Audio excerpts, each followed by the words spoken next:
when you're selling something to someone, do they know what they need or want? This may be a little contradictory and inflammatory, and I don't mean to be that way, but my experience with natural gas trading, electricity trading, the credit card fraud business, the Node 40 business now, so there's 5 businesses across 2 continents over 30 or 40 years. My observation is that hardly during a transformational moment, natural gas, electricity went through a deregulatory process that completely transformed the way energy traded. Still to this day, that's been 30 years in the making. You have the credit card industry that's going through a massive transition from point of sale, walking into a store, giving them the credit card, here's a license, right? That's all changed now. Nobody's walking into stores. If they are, they're clipping their phone. 13% of all e-commerce transactions are done under the influence of drugs or alcohol. People are doing things instantly. The payment system wasn't built for that. And then people started building solutions, right? And saying, hey, this is what I need. My experience is most people don't truly understand what they need or what their customer needs. And a good example is Node 40, which is charting out new territory, really. We're building something that has never been built before. We can go out and survey the industry. And it's very, very interesting. When I got involved with Node 40 3 years ago, I had been in crypto for 2 years prior to that. I started surveying people and just meeting people, having lunch, dinner, drinks, talking to people. And one of the things I asked them is, hey, how many Bitcoin do you have? And what's your average cost? And no one could answer the question. And it wasn't that they didn't want to tell me, they didn't know. And still to this day, I've met 2 people. One is me, and the other one is Anthony Scaramucci, who actually knows what the price of their Bitcoin is. That told me immediately from my background in commodities, because I saw Exxon and Shell and Mobil go through all of this. They had no clue when the market was moving what it is they really needed. Whereas on the other hand, we were a startup and all we were trying to do was solve a problem and solve a problem in such a way that we became relevant to the industry. So ExxonMobil or a Visa or even a crypto company, what are they trying to do? They're trying to solve their own problem. In ExxonMobil's case, how do I report this? How do I account for it? How do I make sure I'm selling next to the market? How do I manage my staff? How do I do all these things and keep reporting? So they try to solve the problem for the Exxon employee and the Exxon shareholder. Whereas a company like Node 40, a company like Chargebacks 911, a company like Natural Gas Clearinghouse, all these firms that I've worked for, we were trying to solve an industry problem. Solving an industry problem is very, very different than solving a family problem or a corporate problem. Exxon is going to solve for its own issues and its own shareholder value. Whereas a new company like mine, I'm going to sit there and try to deliver an industry solution, which means that I think guys like me actually have a better understanding of what is needed and wanted by the marketplace that's going to sell. The market actually will buy, will use, and at what price, right? So salesmen, this is why salesmen do a horrible job in technology, in my opinion. And the reason is they sell something to make a sale. They don't sell it to make a long-term sale. And that means this is a slower process. I have to be willing to meet with a bunch of people, let companies try out other things, and patiently wait for logic to show up and rationale. And that looks like, for instance, I was with a firm 4 weeks ago, and they told me that they were using 3 or 4 different firms like ours. My response was, you are a top 50 accounting firm.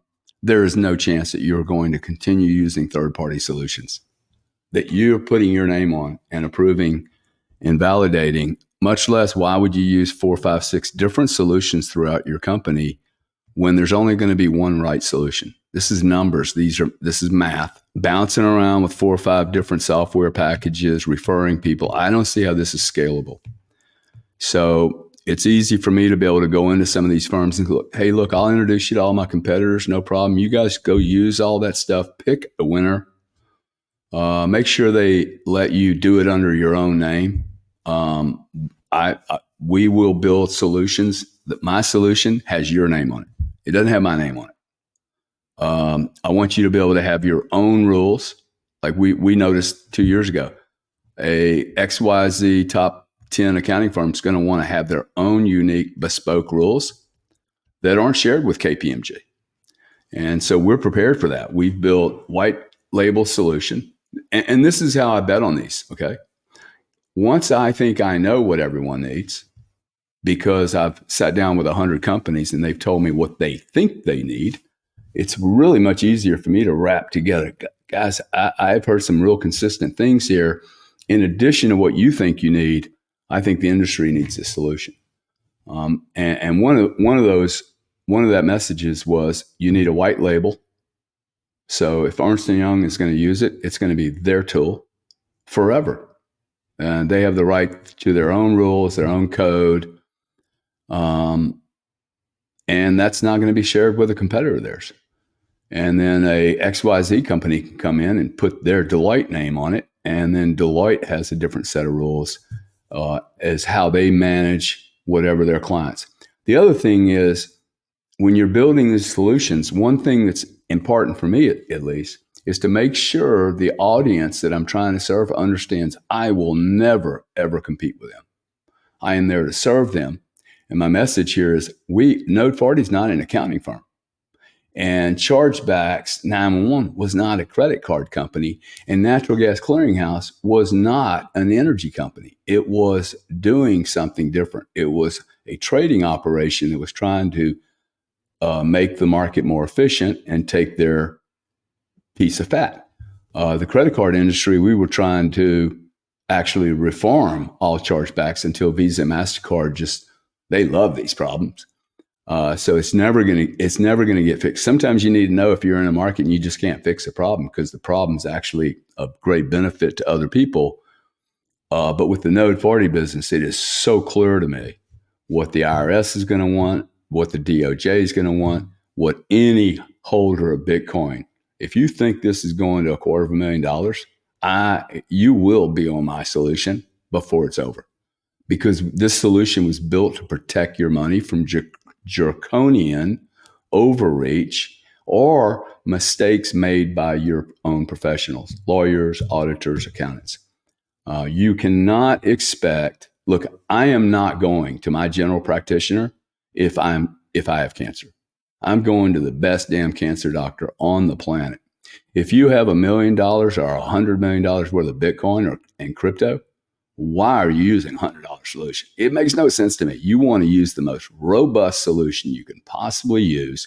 And by the way, this is the way you define a robust solution in digital assets. It balances to zero. This is math, okay? Digital assets are math. It's zero or it's off. And if your accounting firm, audit firm, software technology you're using to understand what your cost basis is on crypto, if it's not exact, call me up, because exact is the only thing you should be getting from digital asset accounting, auditing, and forensics. Now, that all sounds real simple, right? You're going to buy all this. This is very logical. Like, now I could be wrong, but I'm not wrong in how people will deploy the tools or what's wanted and needed. I'm literally wrong. I will be wrong on how long it takes for the deployment to occur, because these are very large companies. And in another video, we talked about private equity buying some of these firms.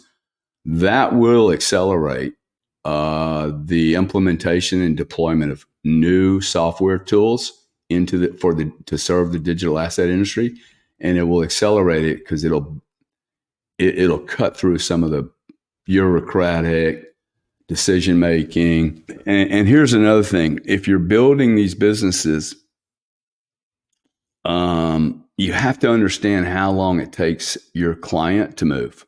Some of these guys, it just takes time for them to move. So don't get into one of these businesses, tell your investors you're going to be popping revenue off in 6 months, and you're dealing with, some of the largest companies in the world. It's not going to happen. Okay. Absolutely not going to happen. And that is why I've been just having our guys put their heads down, building the best solution, and being ready when this market goes live. And I have a feeling it's getting ready to go live in the next month. Once September 9th pops up and we have a rule that's validated and confirmed in Congress, this is game over. Then everybody's going to freak out. I've been saying this for 3 years. We're going to wake up one morning and 32 companies were going to call us. And that's what's going to happen. 32 companies are going to call 12 companies. And we'll get maybe a third of those. So there'll be 100 firms calling 12 companies, man. Okay, I have never been in a business where I have no underlying commodity risk. None, zero. I can be the expert in the field within 2 years. I mean, the guy, no commodity, and I can build a $500 million business in 2 years. Massive EBITDA, okay, 35 and 50% EBITDA margins on significant top line growth, which I think the growth is going to look like 4 million goes to 12 in the second year, 12 goes to 48 to 50, and then 50 goes to 150 over a 3-year period. I think it's going to be just enormous.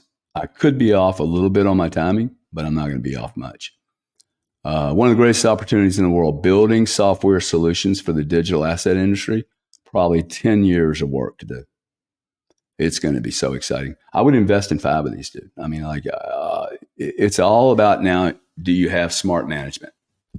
Do you have management that can execute? And do you have balance management? Do you have balance management on coding? And then do you have a balance management on strategy, execution, and commercials? All key to running a great business.